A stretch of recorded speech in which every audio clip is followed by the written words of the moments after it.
December 22nd, 1944, Bastogne, Belgium. A torn white undershirt hung from a shattered pine branch. Staff Sergeant Eugene Harmon crouched in a frozen aid station. 14 plasma units left, 63 wounded men waiting. The German forces had cut every road 3 days ago. No resupply, no evacuation. 12 of the waiting men wore grey-green uniforms, enemy soldiers. Harmon's captain had asked a simple question an hour before: should American blood go to German prisoners? The temperature sat at 9 degrees. Frostbite could kill in 6 hours without warm shelter. The German wounded had no morphine syrettes, small single-use pain injectors. They had no sulfur powder. The infection-fighting antibiotic dust medics carried. One German boy, maybe 19, had shrapnel in both legs. He shook hard from shock and cold. Harmon had 2 choices: use the last plasma on Americans only, or divide it among all wounded. Every decision cost lives. Every minute brought more casualties from the perimeter fights. How many of your own would you sacrifice to save the enemy? The answer came at hour 19. Harmon had arrived in Bastogne 4 days earlier with the 101st Airborne Division. The town sat at a crossroads. 5 major roads met here. Whoever controlled Bastogne controlled the Ardennes. The German offensive had come fast. Panzer tanks rolled through the forest in fog. American units scattered. Some retreated. Others dug in. The 101st got orders to hold Bastogne at any cost. They had trucked in with minimal supplies. The plan called for a 2-day defense. Then reinforcements would arrive. But the German encirclement closed tighter than expected. By December 20th, no trucks could get through. No ambulances could get out. The aid station occupied a stone cellar beneath a destroyed bakery. The building above had taken 3 direct artillery hits. Only the cellar walls remained intact. Harmon and 2 other medics worked in shifts. They had no heat except body warmth. They had no light except candles and 2 kerosene lamps. The wounded lay on straw and old blankets. Some had been waiting for treatment for 18 hours. The plasma Harmon counted sat in a wooden crate. Each unit was a glass bottle with a rubber tube. You hung the bottle above the patient. Gravity pulled the fluid into their veins. Plasma replaced lost blood volume. It kept shock from killing wounded men. Without it, severe injuries meant certain death. Harmon was 26 years old. He had grown up in Ohio. His father was a country doctor. Harmon had watched his father treat everyone who came to the door, rich or poor, black or white, friend or stranger. His father never asked about payment first. He asked about symptoms. That lesson stuck. Harmon joined the Army Medical Corps in 1942. He trained at Fort Sam Houston in Texas. They taught him to stop bleeding, splint broken bones, treat shock and prevent infection.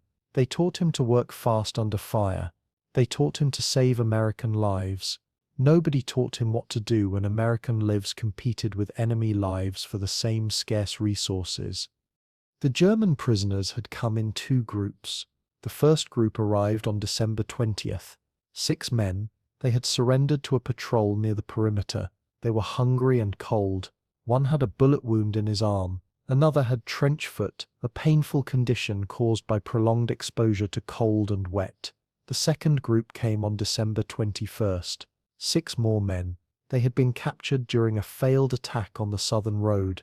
One was an officer, a lieutenant. He spoke some English. He told Harmon his men had been marching for 5 days. They had no food for 3 days. Their supply lines were stretched too thin. The German army was moving faster than its logistics could support. Harmon treated the German wounded the same as the Americans at first. He had enough supplies then: bandages, morphine, sulfur powder, plasma. But on December 22nd, the morning inventory showed the truth. 14 plasma units, 63 wounded. 12 of those wounded were German. The numbers did not work. If Harmon used plasma on everyone who needed it, he would run out before treating all the Americans. If he reserved plasma for Americans only, 12 Germans would likely die from shock. The Geneva Convention required humane treatment of prisoners, but military regulations said preserve resources for your own forces first.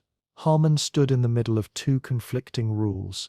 Captain William Driscoll commanded the medical detachment. He was 32. He had served in North Africa and Sicily. He knew the regulations. He also knew the reality. Bastogne was surrounded. No relief column was coming anytime soon. Every resource mattered. Driscoll pulled Harmon aside at dawn. They stood near the cellar stairs.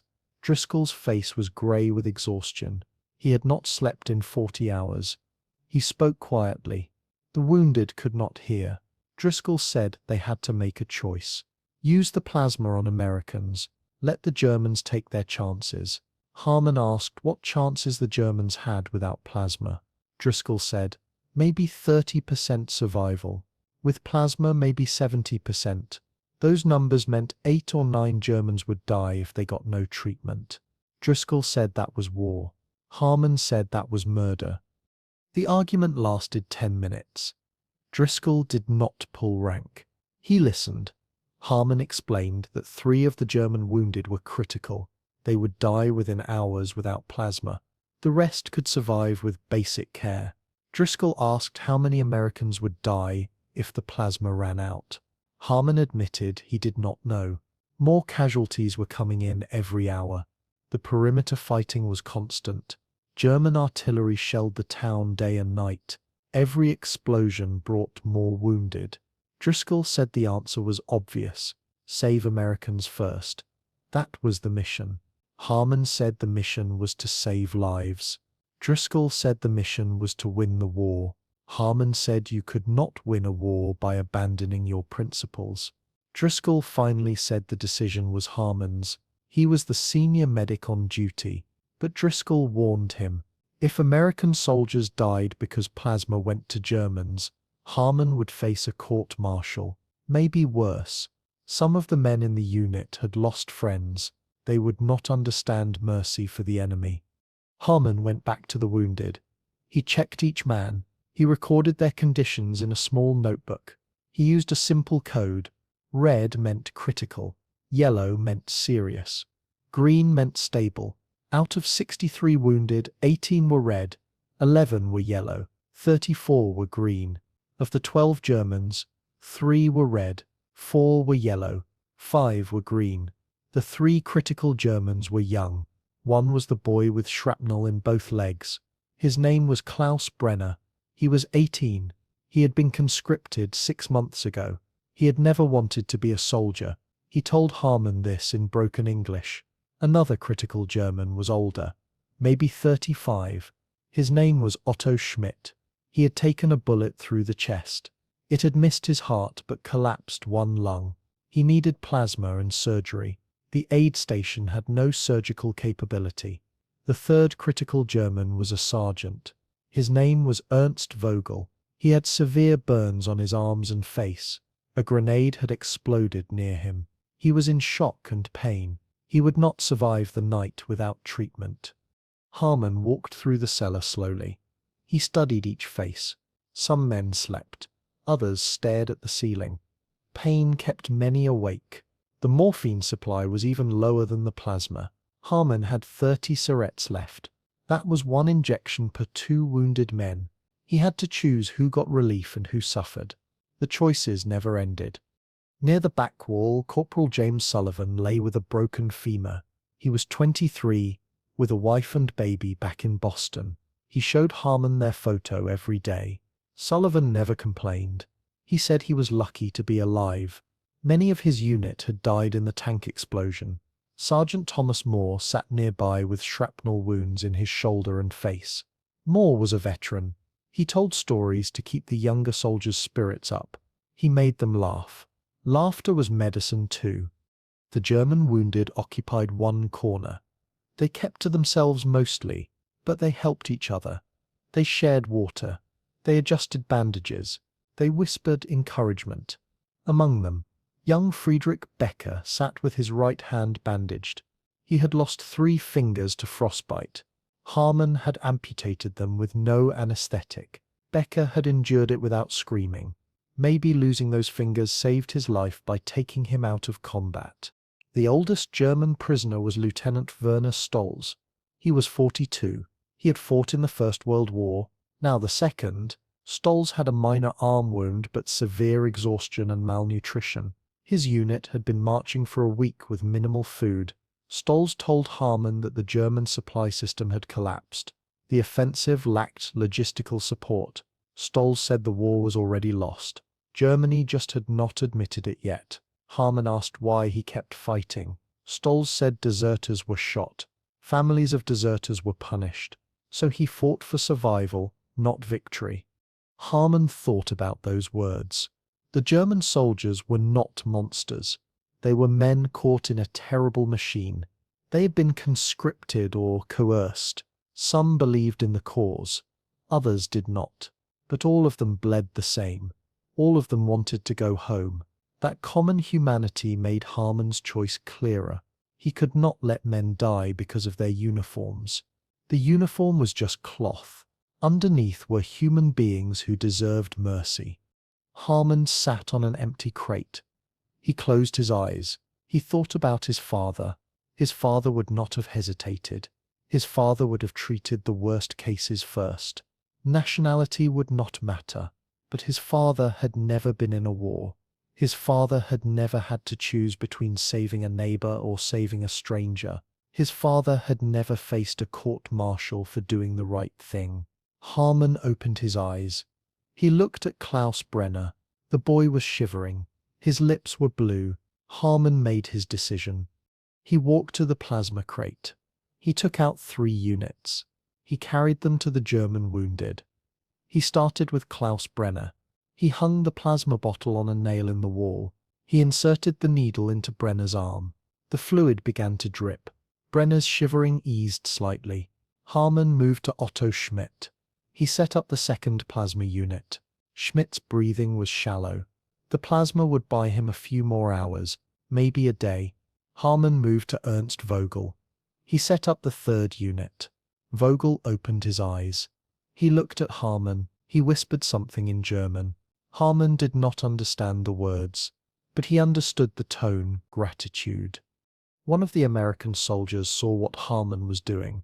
His name was Private Eddie Kowalski. He was from Pennsylvania.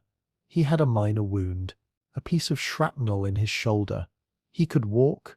He approached Harmon. He asked why the Germans were getting plasma. Harmon said they were the worst cases. Kowalski said they were the enemy. Harmon said they were wounded. Kowalski said his brother had died at Omaha Beach, killed by Germans. Now Harmon was saving Germans with American blood. Kowalski's voice rose. Other soldiers heard. Some agreed with Kowalski. Others stayed quiet. Harmon stood up. He faced Kowalski. He said the plasma was not American or German. It was just plasma. It saved lives. That was the only thing that mattered. Kowalski spat on the ground. He walked away. The tension in the cellar was thick. Captain Driscoll heard the commotion. He came down the stairs. He pulled Harmon aside again. He asked if Harmon understood what he had just done. Harmon said he understood. Driscoll said the men were angry. Harmon said the men would get over it. Driscoll said they might not. Harmon said that was a risk he had to take. Driscoll sighed. He said he would back Harmon's decision in the report, but he could not protect Harmon from the men. Harmon said he did not need protection. He needed more plasma. Driscoll laughed bitterly. He said they all needed more plasma, and more food, and more ammunition, and a way out of this surrounded town. None of that was coming. The day dragged on. More wounded arrived. A sergeant from Easy Company came in with a head wound. A corporal from the 327th had lost 2 fingers to frostbite. A lieutenant from the artillery had taken shrapnel in his back. Each new casualty added to the burden. Harmon worked without stopping. He used 4 more plasma units on Americans. That left 7 units. Night fell. The temperature dropped to 5 degrees. The candles flickered in the drafts. Harmon checked on Klaus Brenner. The boy was sleeping. His color was better. The plasma had worked. Otto Schmidt was still alive. His breathing was stronger. Ernst Vogel was conscious. He had stopped shaking. Harmon felt a small measure of satisfaction. 3 lives saved. The cost was 3 plasma units. The cost was also the anger of his fellow soldiers, and the potential for a court-martial. But the cost would have been higher if he had done nothing. Harmon believed that. He had to believe that. On December 23rd, the German artillery intensified. Shells fell on Bastogne every 15 minutes. The town was being pulverized. The aid station took a near miss. Dust and debris fell from the ceiling. One of the kerosene lamps shattered. Harmon kept working. 2 more Americans came in. One had a severed artery in his leg. Harmon tied it off and gave him plasma. The man survived. The other American had internal injuries. Harmon could do nothing. The man died an hour later. Harmon recorded the death. He covered the body with a blanket. He moved on to the next patient. There was no time for grief. Grief was a luxury. Survival was the priority. At midday, a German patrol approached the perimeter under a white flag. They wanted to negotiate. They wanted to retrieve their wounded. The American commander, Brigadier General Anthony McAuliffe, refused. He sent back a one-word reply. Nuts. The German officers did not understand the slang. An American translator explained. It meant no. The German patrol left. The shelling resumed. The message was clear. The Germans would take Bastogne by force, or they would destroy it. Harmon wondered how long the 101st could hold. The perimeter was shrinking. Ammunition was running low. Food was almost gone. The men were eating snow to stay hydrated. Morale was fragile. That evening, Harmon sat with Klaus Brenner. The boy was awake. He asked Harmon why he had helped him. Harmon said it was his job. Brenner said most soldiers would not. Harmon said most soldiers were not medics. Brenner asked if Harmon hated Germans. Harmon said he hated the war. Brenner said he did too. He said he had been a student before the war. He wanted to be a teacher. Now he was a soldier. He had killed men. He did not know how many. He did not want to know. He said he was ashamed. Harmon said shame was better than apathy. Brenner did not understand the word. Harmon explained. Apathy meant not caring. Brenner nodded. He said he still cared. That was why he felt ashamed. Harmon said that was a good sign. It meant Brenner was still human. The conversation was interrupted by a scream. One of the American wounded was having a seizure. Harmon ran over. The man had a head injury. The seizure was a bad sign. It meant brain swelling. Harmon had no way to treat it. He held the man down. The seizure lasted 2 minutes. It stopped. The man was unconscious. Harmon checked his pulse. It was weak. Harmon knew the man would not last the night. He moved the man to a corner. He covered him with a blanket. He whispered a prayer. Harmon was not religious. But in Bastogne everyone prayed. On December 24th, Christmas Eve, the weather changed. The fog lifted. The sky cleared. For the first time in days, the sun appeared. Harmon heard a new sound. Airplane engines. He went to the cellar entrance. He looked up. Allied planes filled the sky. They were dropping supplies. Parachutes blossomed like white flowers. Crates floated down. The men cheered. Harmon felt hope for the first time in days. The supplies included plasma, and morphine, and sulfur powder, and food, and ammunition. The siege was not over, but the tide was turning. The arrival of the supplies transformed the aid station. Harmon and the other medics worked frantically to organize the new inventory. They counted plasma units. 50 arrived, more than Harmon had dared hope for. They counted morphine syrettes. 200, enough to ease every man's pain. They counted sulfur packets. 100, enough to fight infection for weeks. They also received fresh bandages, surgical tools, and canned food. The men had been eating cold rations for days. Now they had hot soup. It was not gourmet, but it was warm. That made all the difference. Harmon distributed plasma immediately. He started with the American wounded who had been waiting longest. James Sullivan with the broken femur received a unit. His color improved within an hour. Robert Hayes with the abdominal wound received 2 units. His fever began to drop. Thomas Moore with the facial wound received morphine. For the first time in days he could rest without pain. Each wounded man received what he needed. No more rationing, no more impossible choices. At least not for now. Harmon also treated the German wounded with the new supplies. Friedrich Becker, who had lost his fingers, received morphine. The phantom pain from the amputation had been excruciating. The morphine brought relief. Becker wept with gratitude. Heinrich Müller with the chest wound received sulfur powder. His wound had been showing signs of infection. The powder would prevent sepsis. Werner Stolz, the exhausted lieutenant, received food and rest. Sometimes the best medicine was simply calories and sleep. The mood in the cellar shifted. The wounded men laughed. They joked. They sang. Even the Germans joined in. Music transcended language barriers. The melody of Silent Night was the same in English and German. The words were different, but the sentiment was universal. Peace, hope, home. Everyone in that cellar longed for those things. For a few hours on Christmas Eve, the war felt distant. They were just human beings trying to survive winter. Private Kowalski approached Harmon during the singing. He had been quiet since their confrontation about the German wounded. Now he stood before Harmon with his head slightly bowed. He said he owed Harmon an apology. He said he had been wrong to question Harmon's judgment. Harmon asked why Kowalski had changed his mind. Kowalski said he had been thinking about his brother. His brother had died at Omaha Beach. Kowalski had been angry about that death for 6 months. He had blamed all Germans, but then he thought about what his brother believed. His brother had been a religious man. He believed in forgiveness.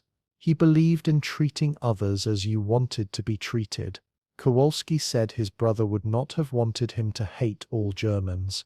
His brother would have wanted him to see individuals, to judge people by their actions, not their uniforms. Kowalski said watching Klaus Brenner had changed his perspective. Klaus was just a kid. He was scared. He cried for his mother at night. He was not a Nazi fanatic. He was a conscript who had been thrown into a war he did not choose. Kowalski said he could have been that kid. If he had been born in Germany instead of Pennsylvania, he might have worn the grey uniform. That realization broke down his hatred. He told Harmon that the medic had shown him something important. Mercy was not betrayal. It was humanity. Harmon and Kowalski shook hands. Then they embraced. The other men witnessed the reconciliation. It meant something. If Kowalski could forgive, maybe they all could. That night, Captain Driscoll distributed the food supplies. Each man received a can of soup, a chocolate bar, and crackers. It was a feast by Bastogne standards. The men savored every bite. Some saved their chocolate to eat later. Others devoured it immediately. Harmon ate his meal slowly. He sat next to Klaus Brenner. Klaus was eating for the first time in 2 days. His appetite had returned. That was a good sign.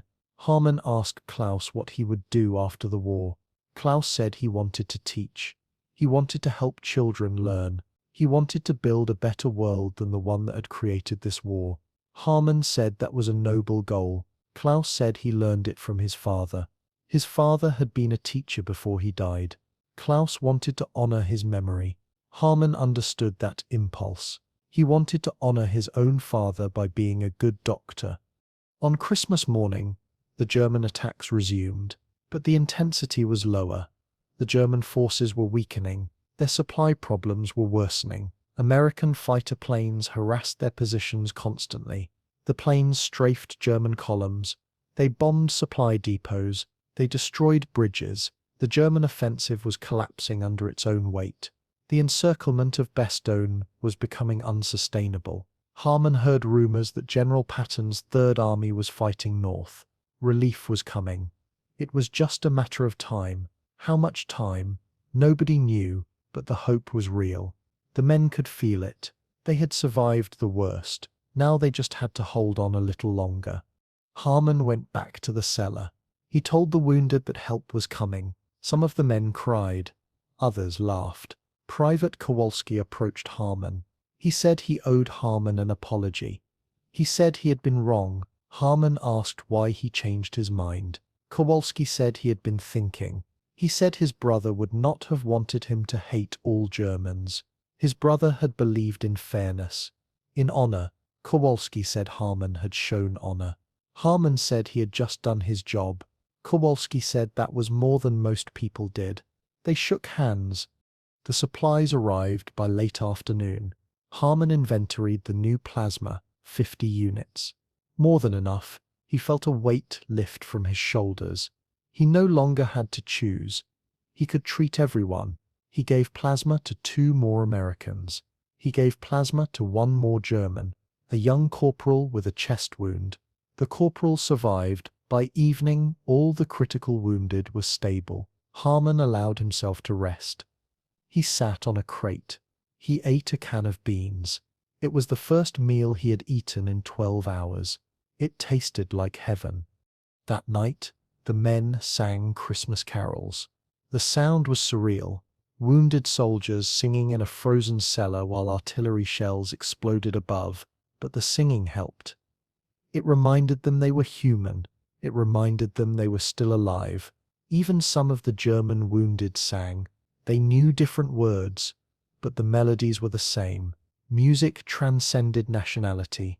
So did pain. So did hope. On December 25th, Christmas Day, the German attacks resumed, but they were weaker. The German supply lines were failing. Their tanks were running out of fuel. Their soldiers were starving. The Allied air support was devastating. American fighter planes strafed German positions. Bombers hit German supply depots. The momentum was shifting. Harmon heard rumors that General Patton's Third Army was fighting its way north. They were trying to break the encirclement. Relief was coming. It was just a matter of time. Harmon spent Christmas Day treating new wounded. The fighting was fierce. The Germans were desperate. They threw everything at Bastogne. But the 101st held. The perimeter bent but did not break. Harmon worked for 20 hours straight. He used up most of the new plasma. He saved 16 lives that day, 12 Americans, 4 Germans. He did not keep track of nationality anymore. He just kept track of heartbeats. On December 26th, the sound of tank engines echoed from the south. American tanks. Patton's Third Army had arrived. The encirclement was broken. The road to Bastogne was open. Ambulances could finally evacuate the wounded. Harmon helped load the first convoy. Americans and Germans alike. They were all going to the same field hospital. They would all receive the same care. The war was not over, but for these men the battle was done. Captain Driscoll approached Harmon as the last ambulance left. He handed Harmon a piece of paper. It was a commendation. Driscoll had written it himself. It praised Harmon's dedication and skill. It mentioned his difficult decisions under extreme conditions. It recommended him for a medal. Harmon folded the paper. He put it in his pocket. He did not feel like a hero. He felt tired. Driscoll said that was what heroes always said. Harmon smiled. He said he just wanted to go home. Driscoll said they all did. The weeks after Bastogne were a blur. Harmon continued working as a medic. He treated wounded in Luxembourg, in France, in Germany itself. He saw more death than he could count. He saw more courage than he could measure. He saw the best and worst of humanity. The war in Europe ended on May 8, 1945. Harmon was in Bavaria when he heard the news. He felt relief and exhaustion and a strange emptiness. The war had defined his life for 3 years. Now it was over. He did not know what came next. Harmon returned to the United States in July 1945. He was discharged with the rank of technical sergeant. He received the Silver Star for his actions in Bastogne. The citation mentioned his courage under fire and his commitment to saving lives regardless of nationality. Harmon did not attend the ceremony. He sent the medal to his father. His father framed it. It hung in the doctor's office until the old man died. Harmon went back to Ohio. He enrolled in medical school. He became a doctor like his father. He opened a practice in a small town. He treated everyone who came to his door, rich or poor, young or old. He never asked about payment first. He asked about symptoms. His patients loved him.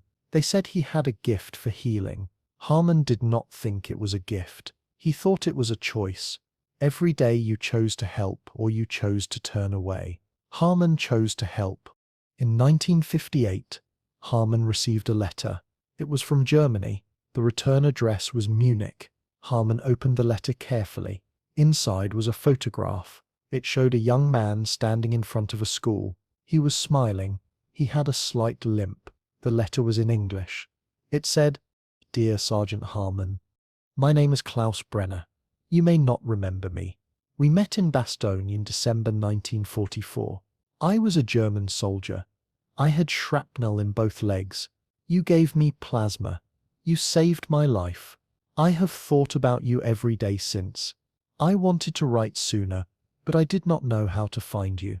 A friend helped me track you down through American veterans' records. I want you to know what happened after Bastogne. I was sent to a prisoner of war camp in England. I was treated well, my legs healed. After the war, I returned to Germany. I finished my education. I became a teacher, as I always wanted. I teach history now. I tell my students about the war. I tell them about the cost of hatred. I tell them about the power of mercy. I tell them about you. You did not have to help me. I was your enemy, but you chose to see me as a human being. That choice changed my life. It gave me a second chance. I have tried to honor that chance. I have tried to be a good man, a good teacher, a good father. I have 3 children now. They are healthy and happy. They exist because of you. I do not know if you believe in God. I do. I believe God works through people like you. People who choose mercy when the world demands vengeance. People who choose honor when the world offers excuses. You showed me that humanity is stronger than war, that kindness is stronger than cruelty, that one person can make a difference. I will never forget you. My children will know your name. My students will know your story. You gave me life. I will spend the rest of mine trying to give that gift to others. Thank you, Sergeant Harmon. Thank you for everything. With deepest gratitude, Klaus Brenner. Harmon read the letter 3 times. He looked at the photograph. He remembered the boy shivering in the frozen cellar. He remembered the choice he had made. He remembered the anger of his fellow soldiers. He remembered the fear of a court-martial. He remembered all of it, and he realized it had been worth it. Every bit of it. One life saved was worth any cost, especially when that life became 3 more lives and countless students who would learn the right lessons. Harmon sat at his desk for a long time. The letter lay open before him. He thought about Klaus Brenner, the terrified 18-year-old boy with shrapnel in his legs. That boy had become a man, a teacher, a father. The transformation was profound. Harmon wondered what Klaus had gone through after Bastogne. The letter gave glimpses, but Harmon wanted to know more. He wanted to understand the full arc of Klaus's life. He picked up a pen and began to write.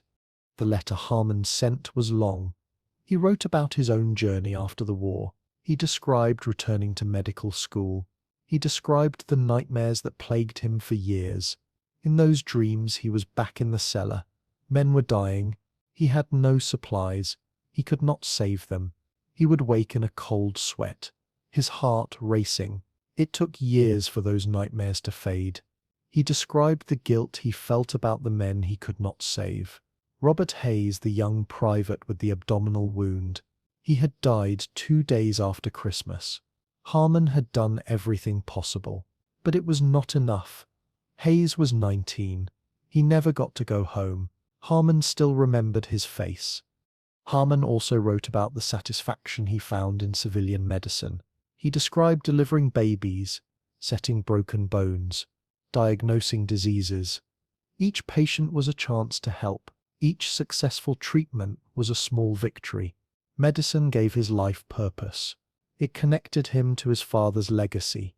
His father would have been proud. Harmon asked Klaus about his experiences. What had happened in the POW camp? How had Klaus dealt with the trauma? What had inspired him to become a teacher?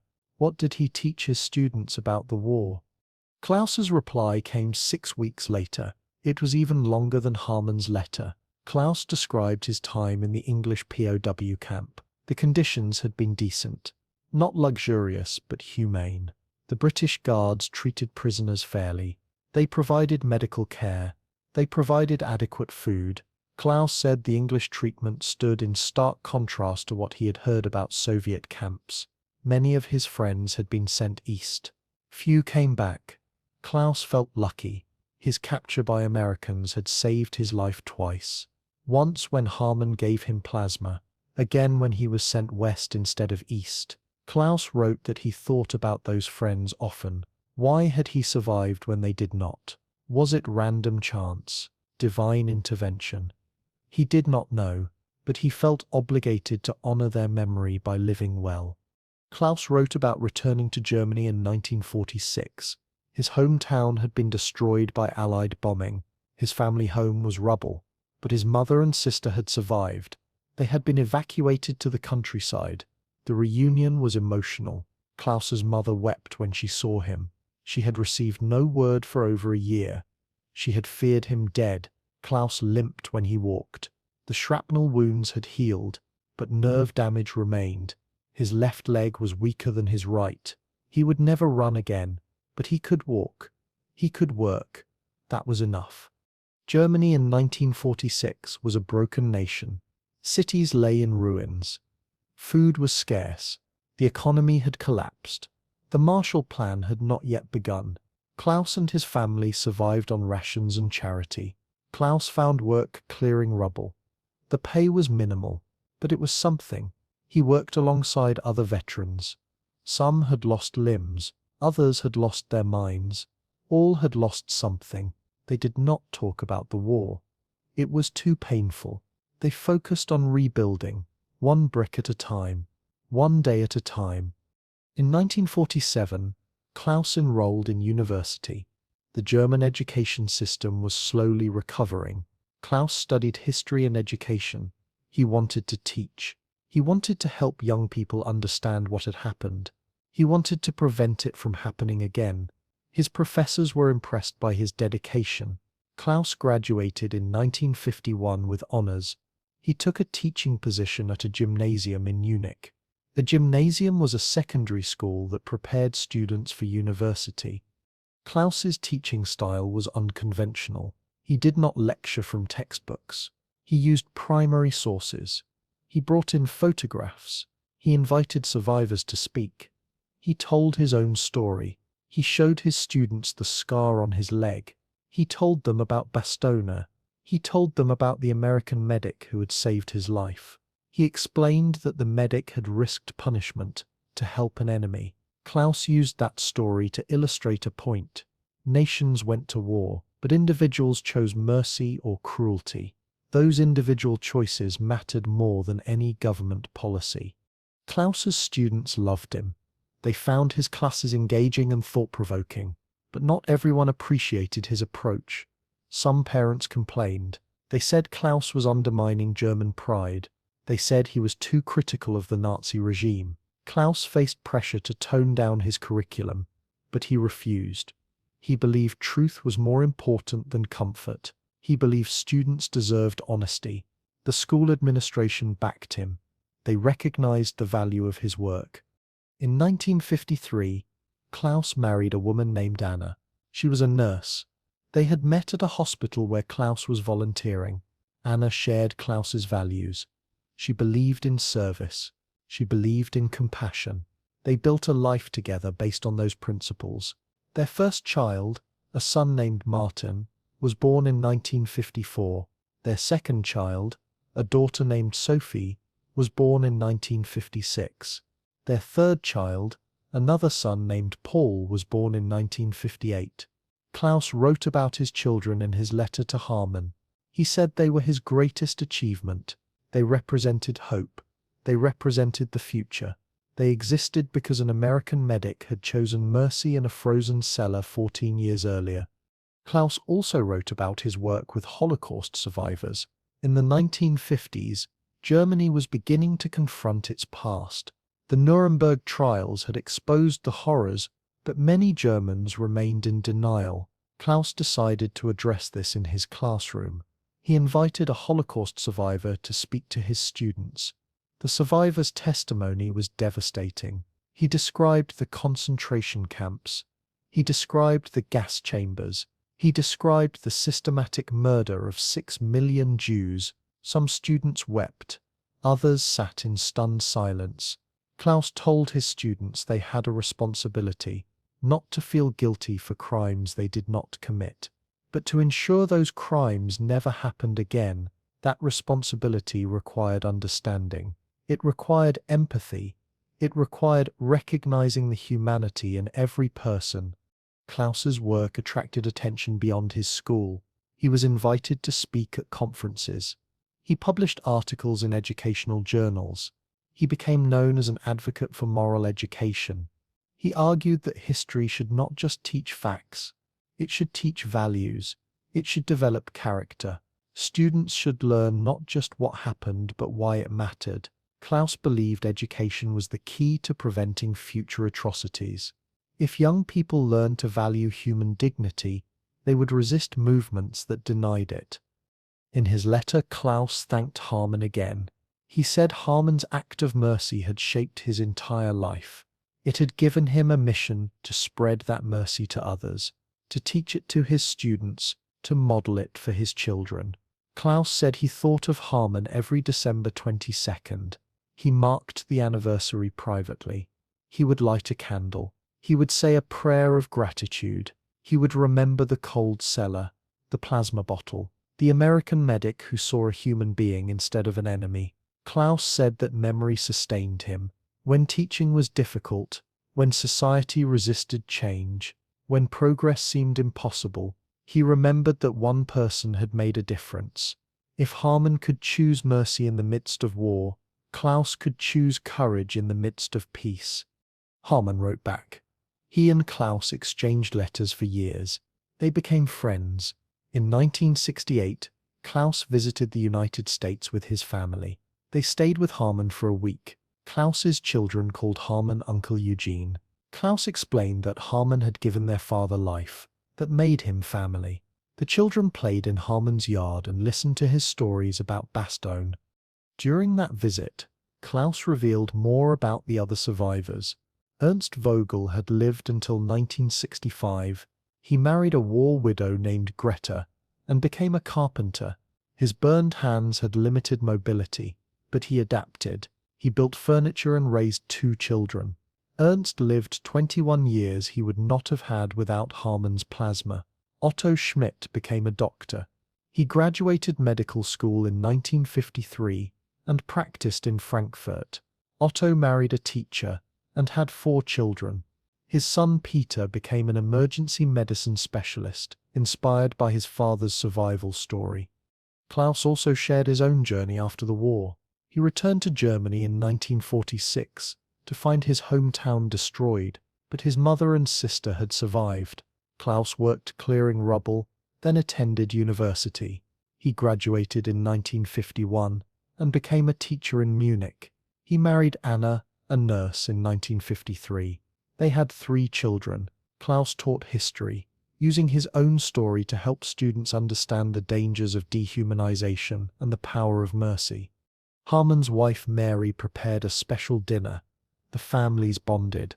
After the meal, Klaus asked Harmon if he had regrets. Harmon said he regretted every man he could not save, but not the Germans he did save.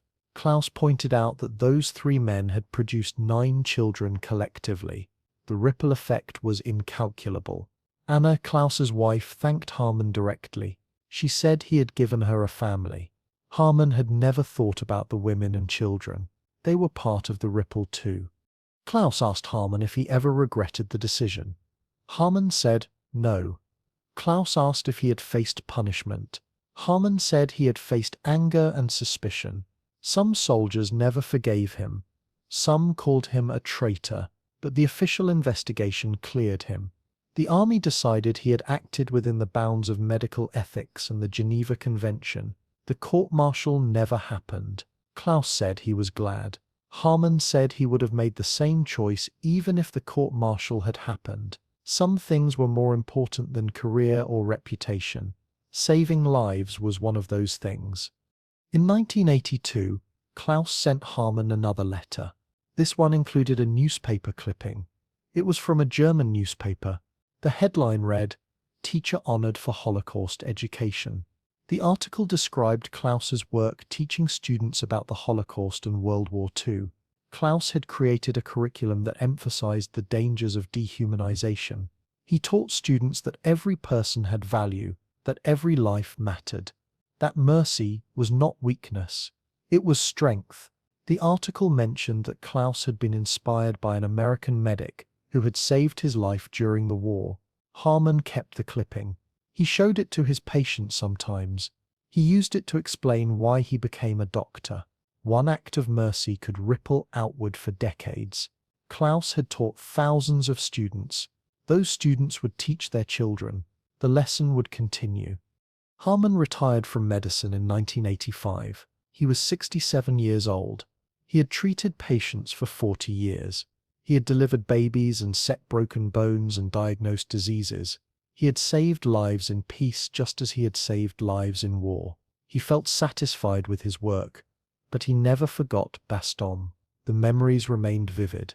The cold, the fear, the smell of blood and sulfur, the sound of men crying, the weight of decisions. Those memories did not fade. They shaped him. They defined him.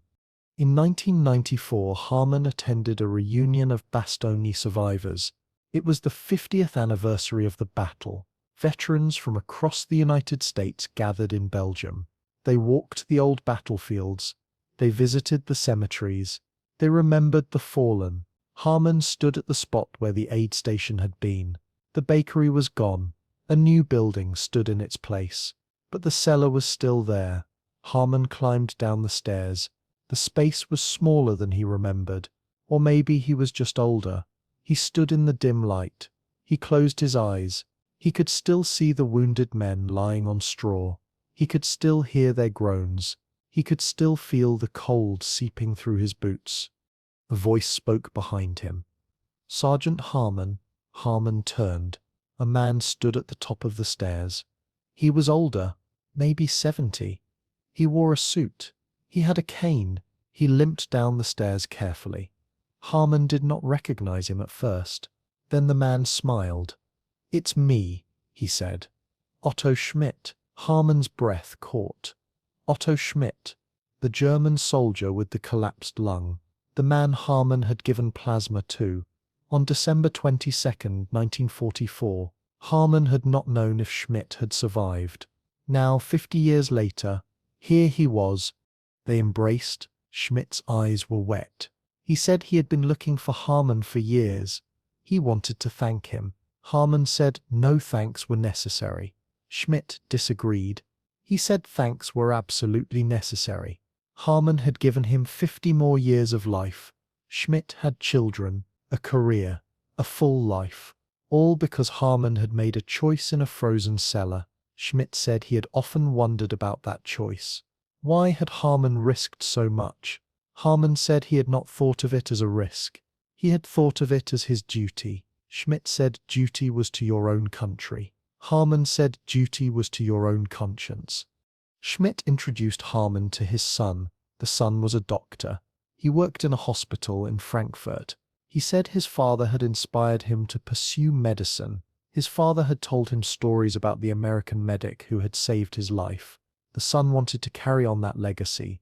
He wanted to save lives too. Harmon shook the son's hand. He said the world needed more doctors.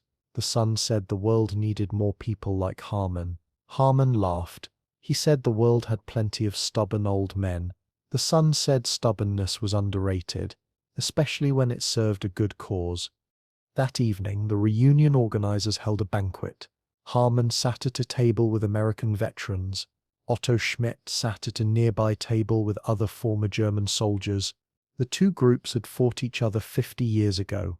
Now they shared a meal, they shared stories, they shared laughter. The war was over. The hatred was gone. What remained was memory and respect. Harmon looked around the room. He saw old men who had once been young soldiers. They had survived hell. They had carried that experience for 5 decades. It had marked them, but it had not broken them. They were still here, still standing, still honoring the memory of those who had not made it home. A French official gave a speech. He thanked the American veterans for liberating his country. He thanked them for their sacrifice. He said the people of Bastogne would never forget what the 101st Airborne had done. The defense of Bastogne had become a symbol of courage and resilience.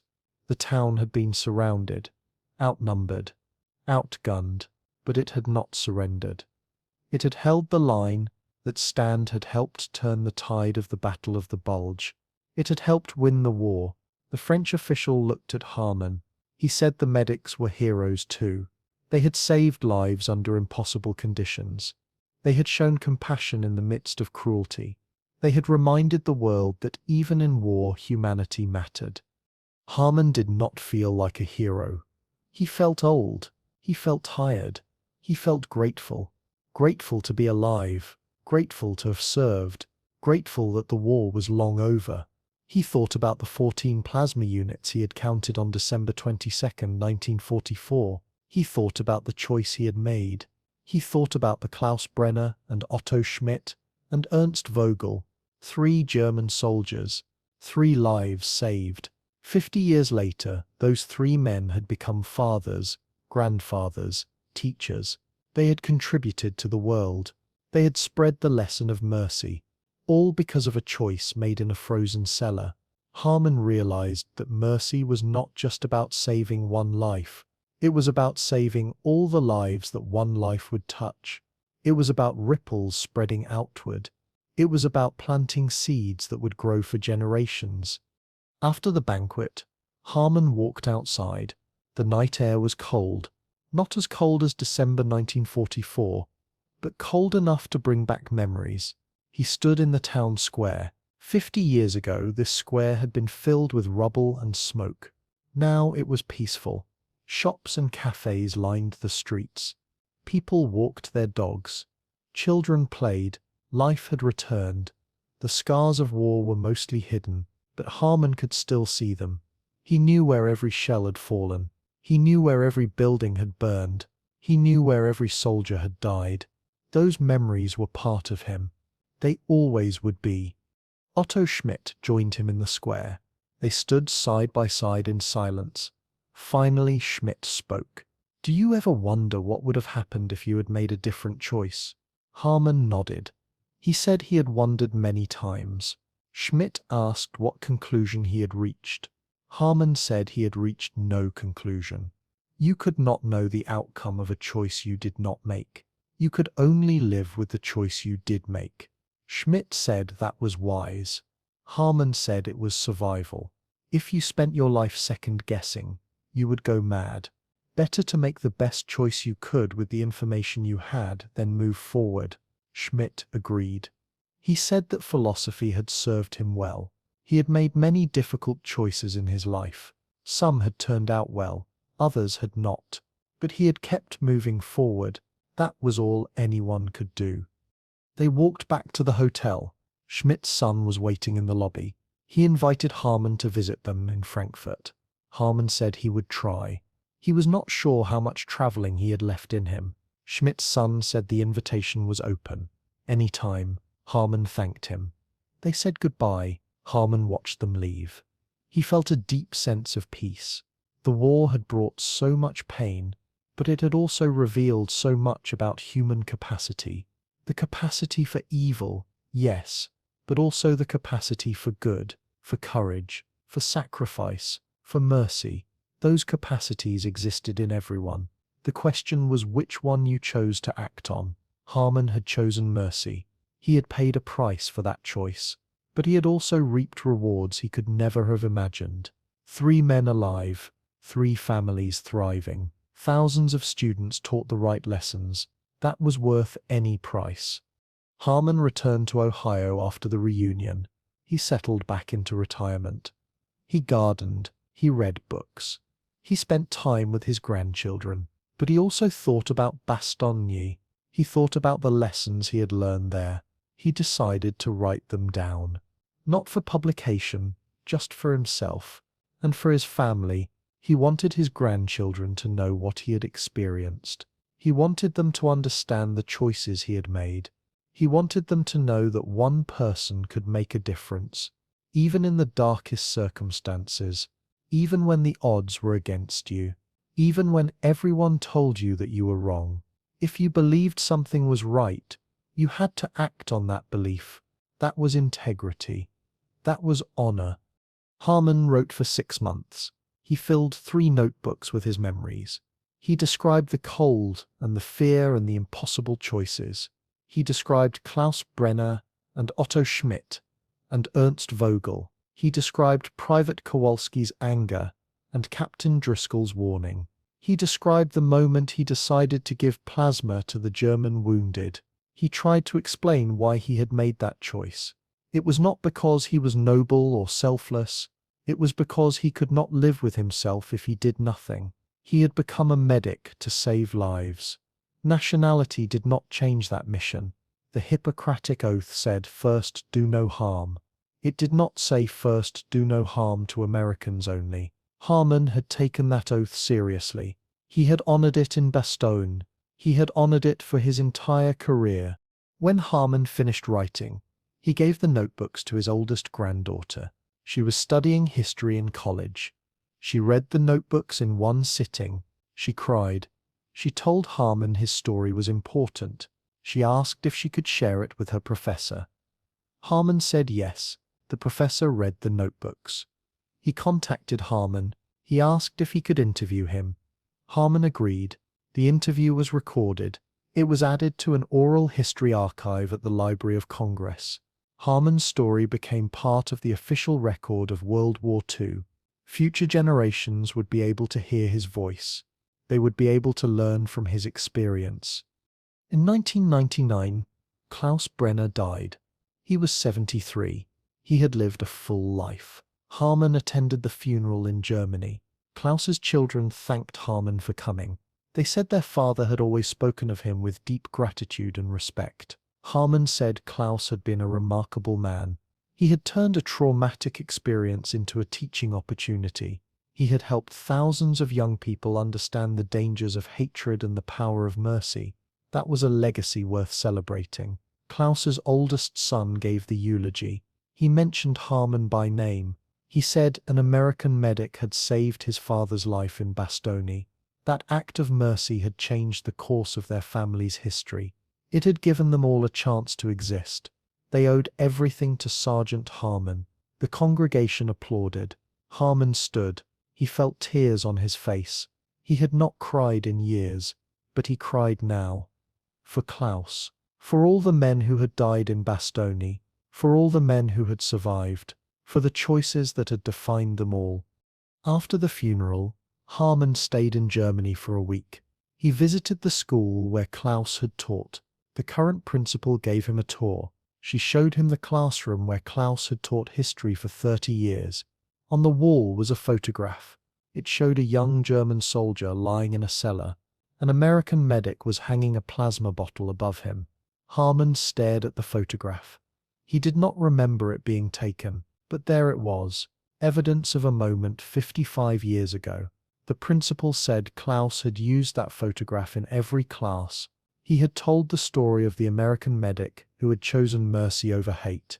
He had used it to teach students that individuals had power, that choices mattered, that humanity was stronger than ideology. The principal said Klaus's influence lived on in his students. Many had become teachers themselves. They carried forward the lessons Klaus had taught them. Harmon left Germany with a heavy heart. Klaus was gone, but his impact remained. That was the nature of teaching. You planted seeds, you watered them, you hoped they would grow. Klaus had planted thousands of seeds. They had grown into strong trees. Those trees would produce their own seeds. The cycle would continue. Harmon thought about his own impact. He had saved lives as a medic and a doctor. But had he taught anyone? Had he planted seeds? He thought about his patients. Some had gone on to help others. Some had become volunteers. Some had donated to medical charities. He had influenced them. Maybe not as directly as Klaus had influenced his students. But the influence was there. Every life saved created ripples. Every act of kindness inspired others. You could not always see the results, but they were there. Harmon died in 2003. He was 85 years old. His funeral was held in Ohio. Hundreds of people attended. Former patients, fellow veterans, family members, friends. Otto Schmidt came from Germany. He was 92 and frail, but he insisted on attending. He gave a short speech. He said Harmon had been more than a medic. He had been a teacher. He had taught by example. He had shown that mercy was not weakness, that honor was not naive, that one person could stand against the tide and make a difference. Schmidt said the world needed more people like Harmon, people who chose to help instead of harm, people who chose compassion instead of cruelty, people who chose life instead of death. Schmidt said Harmon's legacy would live on, not in monuments or medals, but in the lives he had touched, in the families he had saved, in the students who had learned from his example. After the funeral, Harmon's granddaughter donated his notebooks to the National World War II Museum in New Orleans. They were placed in the permanent collection. Visitors could read them. They could learn about the choices Harmon had made in Bastogne. They could understand the moral complexity of war. They could see that heroism was not always about killing the enemy.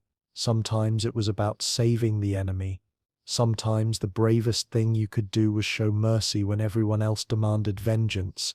The museum curator said Harmon's story was invaluable. It challenged common narratives about war. It complicated the simple division between good and evil. It reminded people that soldiers were human. They faced impossible choices.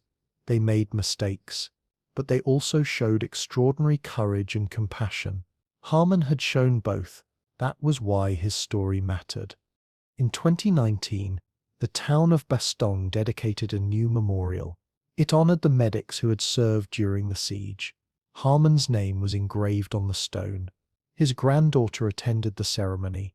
She brought his silver star. She brought his notebooks. She brought photographs. She told the crowd about her grandfather. She said he had never sought recognition. He had just done his job, but his job had saved lives. It had created families. It had changed history. The mayor of Bastogne thanked her.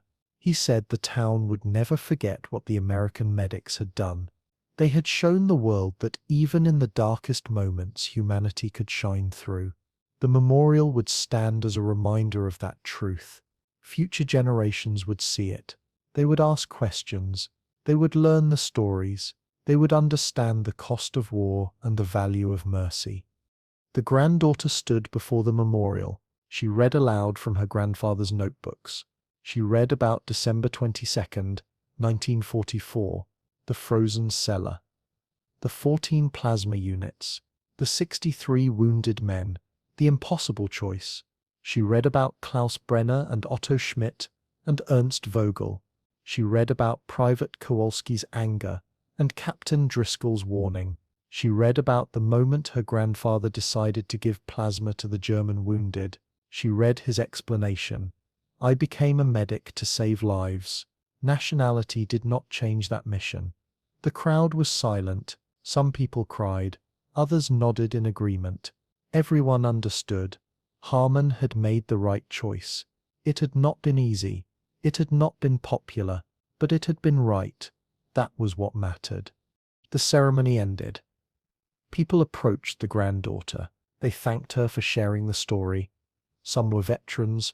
They said they had faced similar choices. They understood the weight of those decisions. Some were students. They said Harmon's story inspired them. They wanted to be doctors or nurses or teachers. They wanted to help people. They wanted to make a difference. The granddaughter felt proud. Her grandfather's legacy lived on, not in monuments, not in medals, but in the hearts and minds of people who had been touched by his story. That was the greatest memorial of all. Years later, a journalist researched the Bastogne medics. She interviewed survivors. She examined records. She found evidence of Harmon's actions on December 22, 1944. She found the report Captain Driscoll had written. She found the commendation recommending Harmon for a medal. She found testimony from soldiers who had witnessed Harmon giving plasma to German wounded. She also found testimony from soldiers who had been angry about it. She found letters Private Kowalski had written home. In one letter, Kowalski described his anger at seeing American blood go to Germans. But in a later letter, Kowalski changed his mind. He wrote, "I was wrong about the medic. He did the right thing. My brother would have understood. Honor matters more than hate." The journalist compiled all the evidence. She wrote an article. It was published in a major magazine. The headline read, "The Medic Who Chose Mercy: How One Man's Decision in Bastogne Changed Lives for Generations." The article went viral. Millions of people read it. They shared it on social media. They debated the moral questions it raised. Would they have made the same choice? Should military resources be used on enemy soldiers? Where is the line between mercy and betrayal? The discussions were heated, but they were also productive. People thought deeply about ethics and war. They examined their own values. They considered what they would do in similar circumstances. That was exactly what Harmon would have wanted. He did not want to be worshipped as a hero. He wanted people to think, to question, to struggle with difficult choices. That struggle was where growth happened. That struggle was where humanity was tested and refined. The journalist received hundreds of emails. Some praised Harmon. Some criticized him. Some shared their own stories of moral dilemmas in war. One email came from a former army medic who had served in Iraq. He described a similar choice he had faced. An injured insurgent needed treatment. The medic's unit had lost soldiers to IED attacks. Some soldiers wanted to let the insurgent die, but the medic chose to treat him. The insurgent survived. Years later, the medic learned that the insurgent had become an advocate for peace. He worked to prevent young men from joining extremist groups. The medic said Harmon's story had validated his own choice. It showed him he was not alone. Other medics had faced the same dilemma. Other medics had chosen mercy. That choice had ripple effects that could not be predicted but were undeniably real. Another email came from Klaus Brenner's grandson. He was a medical student in Berlin. He thanked the journalist for writing the article. He said his grandfather had told him about Harmon, but seeing the story in print made it more real. It connected him to history in a personal way. He said he wanted to be a doctor like his grandfather had been a teacher. He wanted to honor the mercy that had given his family life. He wanted to pass that lesson forward, the journalist replied. She said that was exactly the right response. History was not just dates and facts. It was stories. It was people making choices. Those choices created legacies. Those legacies shaped the future. Klaus Brenner's grandson was part of that legacy. So was everyone who read the article and thought about what they would do. So was everyone who chose mercy over hate, compassion over cruelty, life over death. The story of Eugene Harmon and the plasma units in Bastogne became a case study in military ethics courses. It was taught at West Point and other military academies. Cadets debated the decision. They analyzed the regulations. They considered the consequences. Some argued Harmon had violated his duty to prioritize American casualties. Others argued he had upheld a higher duty to medical ethics and human dignity. The instructors did not provide a definitive answer. They let the cadets wrestle with the complexity. That was the point. War was not simple. Duty was not simple. Honor was not simple. Leaders had to navigate these complexities. They had to make decisions with incomplete information and competing values. Harmon's story illustrated that reality. It prepared future officers for the moral challenges they would face. One West Point instructor used Harmon's story for 20 years. He saw the debates evolve with each generation. Some students sided with Harmon immediately. Others valued military discipline above individual judgment. The discussions revealed character and values. They forced cadets to examine their beliefs. That self-examination was the real goal. Many graduates later faced similar dilemmas in Iraq and Afghanistan. Some wrote back. They said Harmon's example had guided their decisions. They had treated enemy wounded. They had shown mercy under fire. Sometimes that mercy created unexpected benefits. Sometimes it just felt right. Either way, they followed Harmon's model. Medical schools also adopted the case study. They used it to teach bioethics. The scenario presented classic ethical tensions: triage versus equality, rules versus conscience, limited resources versus unlimited need. Medical students grappled with these frameworks. They applied theories to real situations. Harmon's story made ethics concrete. It showed that abstract principles had life or death consequences. One medical student wrote her thesis on Harmon's decision. She researched the historical context. She studied ethics literature. She concluded that Harmon's choice was justified on multiple grounds. Medically, he treated critical cases first. Ethically, he honored the Geneva Convention. Morally, he recognized shared humanity. The student's thesis won awards. It was published and cited widely. Harmon's name appeared in textbooks. Scholars agreed his case was instructive. It illustrated core tensions in medical ethics. A documentary filmmaker discovered Harmon's story in 2015. He interviewed descendants. He compiled archival footage. He created a film called The Choice in the Cellar. The film premiered at Sundance. It was later broadcast on PBS. Millions watched. The response was overwhelming. Viewers discussed it in schools and churches. Many said it changed how they thought about enemies and compassion. The film sparked necessary conversations. It complicated simple narratives about war. Harmon's granddaughter became a speaker. She traveled to schools and universities. She shared her grandfather's story. Young people were fascinated. They asked what they would have done. She said nobody knew until they faced the choice. But thinking about it prepared you. Examining your values mattered. Practicing moral reasoning built character. Young people responded to that message. They wanted to believe in goodness. Harmon's example gave them evidence. In 2044, the 100th anniversary of the Battle of Bastogne, a documentary was made. It featured interviews with descendants of the soldiers who had been there.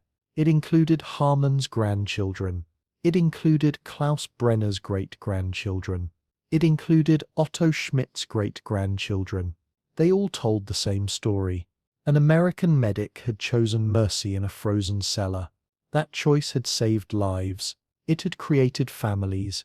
It had taught lessons that echoed across generations.